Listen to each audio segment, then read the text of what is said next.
በስመ አብ ወወልድ ወመንፈስ ቅዱስ አሐዱ አምላክ አሜን። ሰላም እግዚአብሔር ከእናንተ ጋር ይሁን። ውድ የምግባር ቲዩብ ቤተሰቦቻችን እንደምን አላችሁ? እንደምን ሰንብታችኋል? እግዚአብሔር ይመስገን እኛ በጣም ደህና ነን። እኛ ጋር ሁሉም ነገር ሰላም ነው። እናንተም ጋር እንደዛ እንደሆነ ተስፋ እናደርጋለን።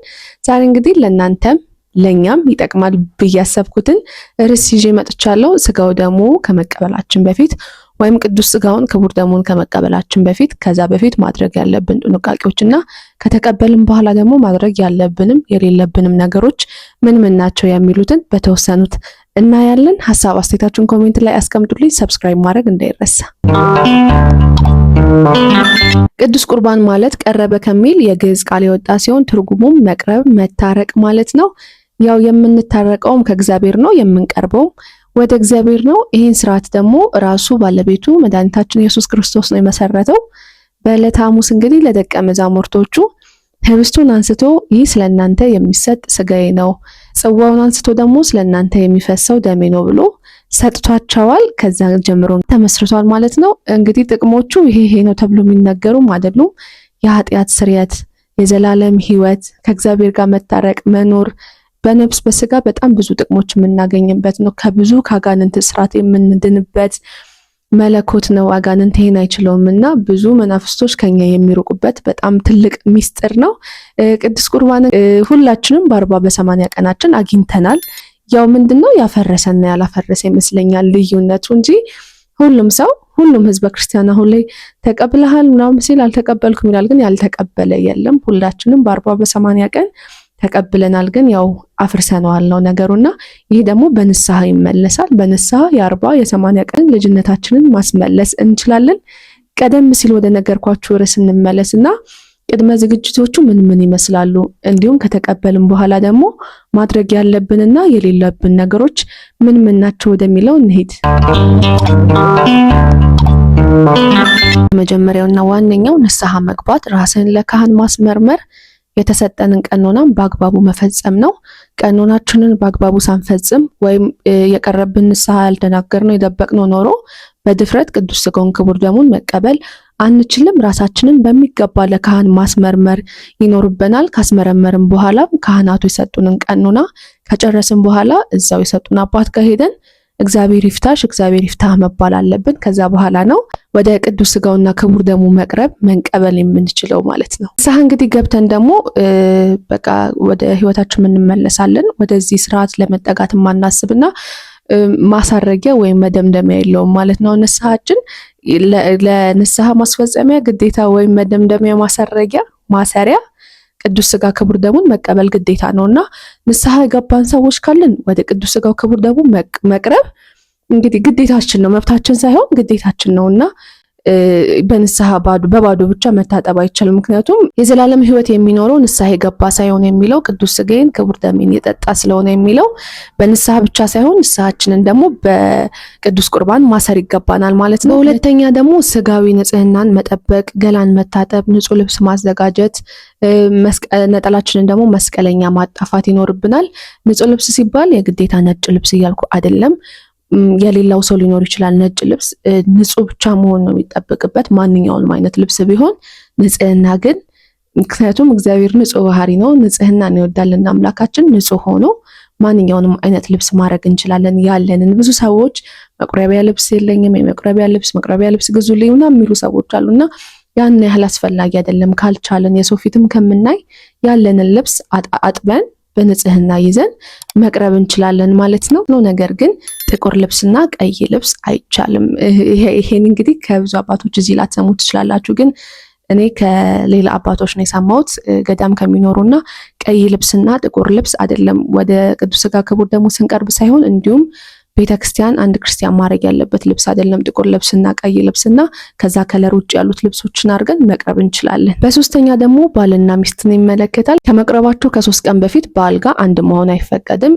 3 ቀን ዝግጅት ያስፈልጋል ማለት ነው። በመቀጠል አፋችን ሬት እስከሚል እንግዲህ ለ18 ሰዓት መጾም የግድ ይለናል። 18 ሰዓት የግድ መሙላት አለበት። ያው ለነፍሳችን ማድላ ስላለብን ከቻለን ከዛ መጨመር ነው እንጂ ከዛ ማሳነስ አንድም ደቂቃ ቢሆን አንችልም። ለ18 ሰዓት እንጾማለን ማለት ነው። ቅዳሜን መቀበል የሚፈልጉ ሰዎች ካላችሁ ደግሞ አርብ የግዴታ ማክፈል፣ ምክንያቱም የአርብም ጾም አትሻርምና ከጾም በኋላ ደግሞ 18 ሰዓት ስለማይሞላን እንደዚህ የቅዳሜ በብዛት የምንቀበል ሰዎች አርብን እያከፈልን መሆን አለበት ማለት ነውና 18 ሰዓቷን በደንብ ካልኩሌት አድርጋችሁ፣ ምክንያቱም ቅዳሴ የጠዋትም የከሰዓትም ስለሆነ ያለው እሱን ካልኩሌት እናንተ ስሩትና 18 ሰዓት መጾም የግድ ይለናል። ይህን ስርዓት ስንካፈል ደግሞ የክርስቶስ ሕማማቱን መስቀል ላይ የተከፈለልን ዋጋ እያሰብን መሆን አለበትና ስለኛ ነው ያ ስጋ የተቆረሰው፣ ስለኛ ነው ያ ደም የፈሰሰውና በጣም መከራውን እያሰብን በአይገባኝም ስሜት አጥበህ ማረኝ እያልን በጣም በጸጸትና በቃ በማይገባው ስሜት በንስሐ ጨርሻለሁ ቀኑን ፈጽሜያለሁ በሚል ኩራት ሳይሆን በቸርነቱ እንዳቀረበን እያሰብን በዕለተ ዓርብ የተከፈለልን መስዋዕት እያሰብን መሆን አለበት ወደዚህ ስርዓት መቅረብ ያለብን። ቀበልበት ባሰብን ቀን ደግሞ እንዳጋጣሚ እንቅፋት፣ ነስር፣ ትንኞች ምናምን አፋችን ውስጥ ቢገቡ የዛን ቀን እንግዲህ መቀበል አንችልም ማለት ነው። አሳልፈን ወይ በነጋታው ብቻ ከአባታችን ከንስሐ አባታችን ጋር ተማክረን እናደርጋለንና እንደዚህ አይነት ድንገታዊ ክስተት ሲገጥመን እንግዲህ ያው ምንም ማድረግ አንችልም። እግዚአብሔር ከዛ ይጠብቀን። በጣም የሚያስከፋ ስሜት ነው። እኔም ስለደረሰብኝ አንድ ቀን አክሱም ጽዮን ልቀበል ሄጄ እንግዲህ አክሱም ጽዮን የሚያክል ቦታ ነስሮኛል ቅዳሴ ላይና ብዙ እንደዚህ አይነት ነገሮች ያጋጥማሉና ያን በሚገጥመን ሰዓት መቀበል አንችልም። ያን ቀን ማሳለፍ አለብን ማለት ነው። እንዲሁም በተጨማሪ ብዙዎቻችን መቅደስ ውስጥ ካልሲ እያደረግን ስጋው ደግሞ እንቀበላለንና ይሄ አይፈቅድም። ካልሲ አድርጎ ስጋው ደግሞ መቀበል አይቻልም። ለወንዶች እንግዲህ ዝንየት ወይም ህልመ ሌሊት፣ ለሴቶች ደግሞ የወር አበባ ከታየን 7 ቀን ነው በእርግጥ የሚባለው። አሁን እዚህ በከተማ አስተምሮ ግን ከ10 ቀን በኋላ ነው መቀበል የምንችለው። 7ቱ ህግ ነው፣ 3ቱ ደግሞ ለክብር እንጨምራለን እና ከ10 ቀን በኋላ ተጣጥበን እንግዲህ ግር ሊላችሁ ይችላል፣ ሰምታችሁ ላታውቁት ትችላላችሁ። ግን ይሄ ከገዳም አባቶች የሰማሁትና ትክክለኛው ትምህርት ነውና ወንዶች ህልመ ሌሊት ከገጠማችሁ ተጣጥባችሁ ከስንት ቀን በኋላ እውነት እናንተ መቀበል እንደምትችሉ አላውቅም። ብቻ የዕለቱ ቀን መቀበል አትችሉም። ከዛ በኋላ ግን ከንስሐ አባቶቻችሁ ጋር ተመካከሩ። ሴቶች ግን እንደዚህ አይነት ነገር ከገጠመን ከ10 ቀን በኋላ ነው ወደ ስጋው ደግሞ መቅረብ የምንችል። በተለምዶ እንግዲህ አይን ነው አይን አትይ አይባልም። የምናያቸው ነገሮች አሉ ሴቶቻችን ላይ ሻሻ ለማሰር ጥፍር ቀለም ሳያስለቅቁ፣ እንዲሁም ሙሽራ ምናምን የሆነ ሰው ካለ ደግሞ ሜካፕ ተቀንብቶ ጥፍር አርቲፊሻል ጥፍር አድርጎ የአይን ሽፋሽፍት ሰክቶ ምናምን ወደ ስጋው ደግሞ እንትን የሚሉ አሉ የሚቀርቡ አሉና ይሄ እንግዲህ ትልቁ ስህተት የንስሐ አባታቸው ነው ብዬ አስባለሁ። ምክንያቱም መከልከል ነው ይሄ ቶታሊ፣ ምክንያቱም አይፈቅድም የቤተክርስቲያን ስርዓትና እንደዛ የምታደርጉ እህቶቻችን ካላችሁ ይሄ እንግዲህ በጣም አስከፊ ነገር ነው። አንዳንዴ ለድነትም ሄዶ ቅስፈት ይዞ መምጣት አለና እና ደግሞ ከዚህ በፊትም ቪዲዮ ላይ ለመግለጽ ሞክሬያለሁ። ነጭ የለበሰና ፉን የሸፈነ ሁሉ የቀረበ አይደለም ወይም የቆረበ አይደለም። ምክንያቱም መላእክቶች ይወስዱብናል በጉጠት። ያልበቃ ሰው ካለ በንጽህና ቀኖናውን ሳይጨርስ ብዙ ነገር እግዚአብሔር በሚያውቀው ያለ ሰው ካለ እዛ ቆሞ ለሚያስቀድስ ሊቀበል ለመጣ በንጽህና ላለ ሰው ካለ ይደርቡለታል። ካልሆነ ደግሞ በረሃ ለሚገኙ አባቶች ነው ወስደው የሚሰጡት። እዚያ ያሉ አባቶች ይሄ ነው መጽናኛ ሆኗቸው የሚኖሩትና እንደዛ የተቀበልን ሊመስለን ይችላል፣ ግን አይደለምና እግዚአብሔር በሚያውቀው ማለት ነውና እኛ በተቻልነውና በምናውቀው በተማርነው ህግጋቱን ጠብቀን እንሂድና እንደዚህ ጥፍር አድርጋችሁ ሻሻ ታደርጉ ብዙም አይነት ሜካፕ ኖሯችሁ በብዛት ይሄ የሚያጋጥመው ሙሽራዎች ላይ ነውና ይሄን አስወግዱ። እንግዲህ ሁለት ወዶ አይሆንም።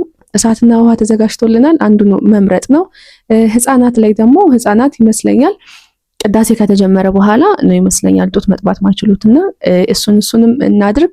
አንድ ሊቆርብ ያሰበ ሰው ደግሞ ታምረ ማርያም ቀደም ብሎ ሄዶ ታምረ ማርያም መስማትና ኪዳን የማድረስ ግዴታ አለበት። ሙሉ አይሆንም ያለዚህ ማለት ነው።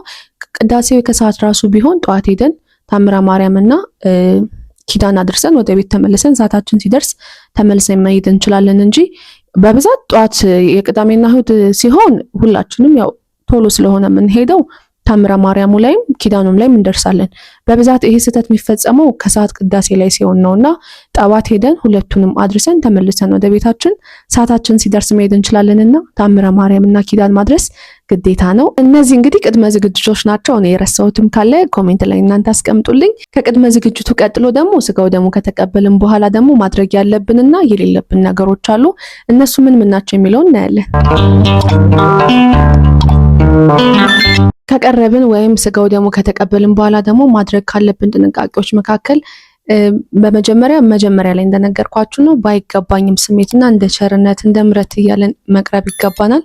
እንደተቀበልን ደግሞ አፋችንን በነጠላችን ወይም በጋቢያችን ልንሸፍን የግድ ይለናል ማለት ነው። ከዛም በመቀጠል ወደ ቅዳሴ ጸበል ነው የምንሄደው። ቅዳሴ ጸበል ጠጥተን የግድ መውጣት ያለብን ይመስለኛል። የቅዳሴ ጸበል አፋችን ላይ እንደው የቀረ ነገር ካለ እሱን አግሞጥሙጠን እንዲወርድ ለማድረግ ነውና በሌላ ነገር ደግሞ አይፈቀድም። በቅዳሴ ጸበል ብቻ ነውና አንዳንዴ የቅዳሴ ጸበል ሲቀዱ አለማስተዋልም ይሞሉብናል፣ ይደፉብናል ምናምን በጣም ብዙ ነገር አለና እኔ እንግዲህ ከሌላ አባት ሰምቼ ከገዳማዊ አባቶች እንደዚህ አይነት ፎጣ ወይም እናንተ ይሄ የራሴ ፎጣ ነው ስቀበል የምጠቀምበትና እናንተ የፈለጋችሁት ፎጣ ማዘጋጀት ትችላላችሁና እጃችን እንዳይነካው አንደኛ ቅዝቃዜም እንዳይነካን፣ ሁለተኛ ያ ከቅዳሴ ጸበል የሚቀዱልን እንዳይፈስብን የቅዳሴ ጸበሉን እንደዚህ እንቀበላለን ማለት ነው። ኩባያውን በእጃችን ሳይሆን ይሄን ፎጣ ደግፈን ይታያችኋል። ወይም እናንተ ለምሳሌ ነው ያሳያችሁ የፈለጋችሁት ማቴሪያል ማዘጋጀት ትችላላችሁ። በዚህ ይዘን እንጠጣለን ማለት ነው። ቅዝቃዜውም አይነካንም የጸበሉ የእቃው ሲቀጥልም ደግሞ የሚፈሰው ውሃ እጃችንን አይነካንም እና እንደዚህ አይነት ነገሮችን እንጠቀም ለጥንቃቄ። ከዛም አጥበን ስንቀበል ብቻ የምንጠቀማቸው ነገሮች ይሆናሉ ማለት ነው። ቅዳሴ ጸበላችን ከጠጣን በኋላ እንግዲህ ቅዳሴው እንዳለቀ እስከዛ ድረስ ምንም አይነት ንግግር አይቻልም። አፋችንንም አንለቅም። አፋችን ይሄ እንደዚህ የምናደርገውን ነገር የምንለቀው ምግብ ስንቀምስ ብቻ ነው። እስከዛ አይሆንም። ምክንያቱም ትንፋሻችን መለኮት ስለሆነ እሳት ነውና ይሄ እንደዚህ ነው የግድ ማድረግ አለብንና ይሄ እንደዚህ አድርገን ሲቀጥል አሁን አድንኑ ሲባል ሰላም ግቡ ሲባል እግዚአብሔር ይፍታችሁ ሲባል ካልቆረቡ ሰዎች እኩል እኔም ማያለውና አንዳንድ ማያውቁ ሰዎች ተንበርክከው መሬት እግዚአብሔር ይፍታን ይላሉ። አድንኑ ሲባል ዝቅ ይላሉ ምናምንና ጉልበት አይታጠፍም። የቆረበ ሰው ጉልበቱ እንደዚህ አይታጠፍም። ለክብር ራሱ አንገት እንደዚህ ዝቅ ነው የሚደረገው እንጂ ጉልበት አይታጠፍምና የምትሰግዱ የምትንበረከኩ ሰዎች የዛን ቀን ሙሉ ቀን አይፈቀድም። ኢቭን እቤት መታችሁ ራሱ የጉልበት የሚያሳጥፍ ስራ ምናምን በቃ በጭራሽ አይፈቀድም። ምንም አይነት ስራ አይፈቀድም። ምክንያቱም ይሄ የሆነበት ምክንያት አንደኛውም ስጋው ደግሞ ምንም አይነት ድካም የለበትም። መንግስተ ሰማያትም ከገቡ በኋላ ምንም አይነት ድካም የለም የሚል ተምሳሌ ተደርጎ ይሄ ስርዓት ተደንግጓል ማለት ነውና ጉልበት መታጠፍ፣ መስገድ፣ ዝቅ ማለት በፍጹም አይገባም። ቅዳሴያችንን ከጨረስን በኋላ ደግሞ ወዲያው ውጪ እኛ ብቻችን ኢቭን ከሆነ የምንሄደው ውጭ የሆነች ቦታ ላይ ሽምብራም ይሁን እንጀራ ውትፍ አድርገን ገብተን መቅደስ እህል ይዞ መግባት ስለማይቻል የመጀመሪያ ስራችን እንደወጣን እህል መቅመስ ነው። ምክንያቱም ቤታችን ድረስ እንሂድ ብንል ልናወራ የምንችልበት አጋጣሚ ምናምን ስለሚኖር እሱን ከምንስት እንትን መቅመስ ነው ማለት ነው። አዘጋጅተን ራሳችን ገብተን በሯ ላይ ውትፍ ነገር አድርገን በፌስታል ወይም ሰው ካለ ሰውም እንዲይዝልን አድርገን ስንወጣ እህል እንቀምሳለን ማለት ነው። ከዛ በኋላ ንግግር ይቻላል ማለት ግን ከዚህ በፊት እንደነበረው እንደ ስጋዊ ጨዋታ ብዙ ማውራት አይደለም። ከብዙ ነገሮች እንቆጠባለን። በቃ ሙሽራ ማለት ነው የተቀበለ ሰውና ሙሽራ ደግሞ ብዙ አያወራም፣ አይጫወትም። የሆነ በቃ ብዙ ፈላጊ ያለው ሰው ነው ምናምን ታዳሚ ሁሉ እሱን ነው የሚያየው። ቅብረር ያለ ኮራ ያለ ነው ሙሽራ ነው በዕለተ ቀኑ በሰርጉ ቀንና እኛም እንደዛ ነው መሆን ያለብንና እህል ሳንቀምስ ምንም አይነት ንግግር ቃል አንድ ቃል ካፍ እንድትወጣ አይፈቀድም። አፍንም መግለጥ አይፈቀድምና ብዙ እናቶች ያለው መቅደስ ውስጥ ብዙ እናቶች ተጠጉ ምናምን ሰልፍ ላይ ተቀብለው በጣም ብዙና እንግዲህ አይ ዶንት ኖ ወላጆች ይህን ቪዲዮ ካያችሁትም ለእናንተ ነው። ካልሆነ ደግሞ ልጆቻችሁ የምታዩ ከሆነ ይሄ ለቤተሰቦቻችሁ አሳዩ። እህል ሳይቀምስ ንግግር አይፈቀድ። አብዝቶ መብላት መጠጣትም ብዙ አይመከርም። ለሌላ ክፋት ሳይሆን ይሄ ቦሚት ማድረግ ማስመለስ ነገር እንዳይፈጠርብን በመጠኑ እንበላለን። ሳህናችን አንድ ነው የምትሆነው እንግዲህ ለአንድ ቀን ምንጠጣባትም። የተረፈ ምግብ ካለ እየከደንን ደግሞ ሲርበን መልሰን እሱንም መጨረስ ከሆነ መጨመርም ከሆነ በአንድ ሳህን ነው የምንጠቀመው። እንግዲህ ቆራቢ ከቆራቢ ጋር ብቻ ነው የሚበላው። በእለቱ አብረን ስጋና ደም የተቀበልን ሰውን ካለን አብረን ካልሆነ ግን ብቻችንን ያን ሳህንና ያን ብርጭቆ የምንጠቀምበት እንደ አጥንት አይነት ምግቦች ምናምን መብላት አይፈቀዱም። ምክንያቱም አንድ የገባ ነገር ከሆነ ስለማይወጣ ምግባችን ላይ መጠንቀቅ አለብን። መልሰን የምንተፋቸው አይነት ምግቦች መብላት አንችልም። ሳህን የጠጣንባቸው ብርጭቆች ከ18 ሰዓት በኋላ ነው የሚታጠቡት፣ ተከድነው ተቀምጠው ማለት ነው። ፕላስ በማንኪያ የሚበሉ ምግቦችም መብላት አይፈቀዱም። ምክንያቱም ያው ማንኪያ አፋችን ውስጥ እየገባ ስለሆነ የሚወጣው በእጅ ብቻ እንድንጠቀም ይፈቀዳል ማለት ነው። በእጃችን ከበላን በኋላም ያው መታጠብ አይቻልም፣ መጥረግ ነው። ኢቭን ስንጠርግ እጃችንን አጠንክረን ሳይሆን መጥረግ ያለብን እንደዚህ አይነት ፎጣ ሌላ አዘጋጅተን ሶፍት በብዛት እዛም እዚህም ስለሚወድቅ ይሄ የተሻለ ነው ብዬ ያምናለሁ። ቀስ አድርገን እጃችንን ነው የምንጠርገው እንደ ስራ እንዳይሆንብን የሁሉ ጥንቃቄና ለስለስ አድርገን እጃችንን ጠርገን እቺን ቁጭ እናረጋታለን። ሙሉ ቀን ተጠቅመን ከ18 ሰዓት በኋላ እናጠዋትና ለቀጣይ እንትናችን እናዘጋጃታለን ማለት ነው። ለቀጣይ ስጋና ደም የምንቀበልባት ቀን እጥብ አድርገን እናስቀምጣለን። ስለዚህ ይሄን ሁለት እናዘጋጃለን ማለት ነው። አንደኛው ብርጭቆም ስንጠጣ ቤታችን ከመጣን በኋላ መጀመሪያ ደግሞ ቅዳሴ ጸበል ስንልባት እምንይዝባት ትሆናለች፣ ውሃ እንዳይፈስብን ቅዝቃዜም እንዳያገኘን። ሁለተኛዋ ደግሞ እጃችንን የምንጠርግባትና አስቀምጠን ሁለቱንም ከ18 ሰዓት በኋላ ማጠብ እንችላለን። ባልና ሚስት እንግዲህ ከመቁረባቸው ከ3 ቀን በፊት ብያለው። ከቆረቡ በኋላ ደግሞ ከ2 ወይም ከ3 ቀን በፊት ባልጋ አንድ መሆን አይችሉም ማለት ነው። ሩቅ መንገድ መሄድ አይቻልም። ስራ ነክ ነገሮችን በሙሉ በቃ ጉልበት የሚጠይቁ ነገሮችን በሙሉ ማድረግ አይቻሉም። ምክንያቱም መጀመሪያ እንደነገርኳችሁ ስጋው ደግሞ ድካም የለበትም፣ በመንግስተ ሰማያትም ድካም የለም የሚለውን ተምሳሌት ለማምጣት የዛን ቀን እንደ ሙሽራ ነው የምንውለው ማለት ነው። ስልክ መጎርጎር፣ ላይክ አይናችን የማይገባ ነገር እንድናይ ይሄ ሶሻል ሚዲያዎችን መጠቀም ምናምን የዛ ቀንም አይመከሩም። በቃ እንደ ሙሽራ ነው የምንውለው። ኢቭን ሰውም ቤት ያስፈልገናል ማዕድ ለማቅረብ ራሳችን ኩሽና ገብተን ምናምን እንደዚህ አይነት ስራ አይፈቅድም። ለመናገር ከሆነ አታውቁም ሰዎች ልትሆኑ ትችላላችሁ። ግን ያው እኔም ከጊዜ ሂደት በኋላ ነው ያወቅኩት። እንደናንተ ማንም ሰው አውቆ የተወለደ የለምና እውነተኛውን ትምህርትና እንግዲህ ስጋው ደግሞ እውነት እንዲሰምርልን ከሆነ የምንፈልገው እውነት ማድረግ ያለብን ነገሮች ምንድናቸው ብለን መጠየቁ መልካም ነው። እኔም እንግዲህ ከመጠየቅ ያገኘሁትን እውቀት ነው ዛሬ ወደ እናንተ እያካፈልኳችሁ ያለሁትና አንድ ሰው ቤታችሁ ቢኖር የተሻለ ነው። ምክንያቱም በሽተኛ ሰው አሁን አስታማሚ ያለው አይደለም ለሙሽራ ይቅርና፣ ስለዚህ ምግብ ሊያቀርብላችሁ የሚችል ውሃ ስትፈልጉ ውሃ ሊቀዳላችሁ የሚችል ምክንያቱም እናንተ ምንም መስራት በዛን ቀን ስለሌለባችሁና አንድ ሰው ቢኖር የተሻለ ነው። ቆርበን ደግሞ አንዳንዴ መኪና ምናምን የምንነዳ ሰዎች አሉና ያ ባይሆን የተሻለ ነው። የዛን ቀን ወይ በፈረቃ መቁረብ ነው እንግዲህ አንድ ሰው እየነዳ አንድ ሰው ቤተሰብ እንደዛ የሚቆርብ ካለና መኪና ከመንዳትም ምናምን ብንጠበቅ ጥሩ ነው። ብቻችሁን የምትኖሩ ሰዎች ልትኖሩ ትችላላችሁ። በእርግጥ ይሄን ስናገር አዘጋጅቶ መሄድ ነው ብዬ አስባለሁ። መፍትሄው ምንጠጣውንም ምንበላውንም በኋላ ይሄ ኩሽና ገብተን ጉድ እንዳይኖር በቃ ቦታው ላይ አስቀምጠን ስንመጣ በቃ እሷን ብድግ አድርገን ብቻ መብላት እየከደን ማስቀመጥ የሚጠጣውንም መጠጣት ነው የሚሆንብንና ያው ስራ ለመቀነስ ስለሆነ ያው ከልብ ካለቀሱ ይባላልና ምንም ነገር እውነተኛ ቀጥተኛ መንገዱን ከፈለግን ዘዴ አናጣምና ብቻችን የምንኖር ሰዎች ምናምን የምትሉ ሰዎች ካላችሁ አዘጋጅታችሁ መሄድ ትችላላችሁ። ተላምጦ የሚተፉ ነገሮች አሉ አይደል? እንደ ማስቲካ፣ ሸንኮራ አገዳ፣ ፍራፍሬዎች፣ አትክልቶች እነዚህንም የዛን ቀን መጠቀም አይፈቀድም። ምክንያቱም ካፋችን የገባ ምንም የሚወጣ ነገር የለም፣ ሁሉም ይገባልና ተላምጦ የሚተፉ ነገሮችን የዛን ቀን ባንጠቀም በጣም የተሻለና የሚመከር ነገር ነው። ደግሞ ግዴታም ነው። ጥፍርን መቁረጥ፣ ፀጉርን መላጨት፣ ከልብስ መራቆት እነዚህ አይገቡም የዛን ቀን ማለት ነው። ሲቀጥል ደግሞ ዋናውን ነገር ረሳሁት። የተቀበልንበትን ልብስ የሞቀንም ነገር ካለ ማቅለል እንጂ አውልቀን መተኛት አንችልም። በራሱ ነው የምንተኛው። የሞቀን ነገር ካለ ማውለቅ፣ የበረደን ነገር ካለ ደግሞ መደረብ እንችላለን እንጂ ዋናው የጸጋ ልብሳችንን አናወልቅም። አድረን ጋታው ተኝተን ከተነሳን በኋላ እንግዲህ ማውለቅ እንችላለን ማለት ነው እንጂ ግዴታችን ነው የተቀበልንበትን ልብስ አድርገን ማደርግን። እንደዚህ የሞቁን ነገሮች ካሉ ማውለቅ ማቅለል እንችላለን። ከበረደንም ጃኬትም ምንም መጨመር እንችላለን እንጂ ዋና ልብሳችንን ቀሚሳችንን፣ ወንድሞቻችን ደግሞ ሱሪያችንን እንዲሁም ከውስጥ የምታደርጉት ቦዲ ቲሸርቶችን ማውለቅ አይፈቀድም። የሞቀን ብቻ ነው ከላይ መቀነስ የምንችለው። ይሁም ደግሞ አሁን ለምሳሌ ነገ ለመቀበል ዛሬ ተዘጋጅተን ተጣጥበን እናም ጨርሰን ያለን ሰዎች በነጋታው ሲነጋ ለመሄድ ስንዘጋጅ መልሰን ፊታችንን መታጠብ፣ ጥርሳችንን መቦረሽ አንችልም። ውሃ አብስ አድርገን አይናር ካለብን አይናራችንን ብቻ ነው መጥረግ የምንችለው። ከአንገት በላይ ምንም አይነት ውሃ አይነካንም ማለት ነው።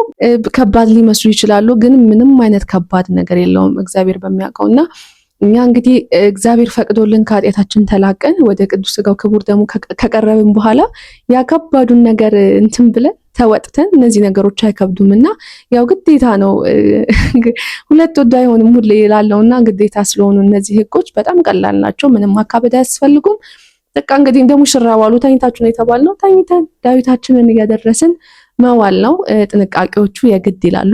በዝግጅቱም ከተቀበልነው በኋላም ያሉ ነገሮችና የረሳሁት ካለ ወይስ ይሄ ነገር እንዴት ነው የምትሉት ጥያቄ ካለ ኮሜንት ላይ ሀሳብ አስተያየታችሁን አሳውቁኝ።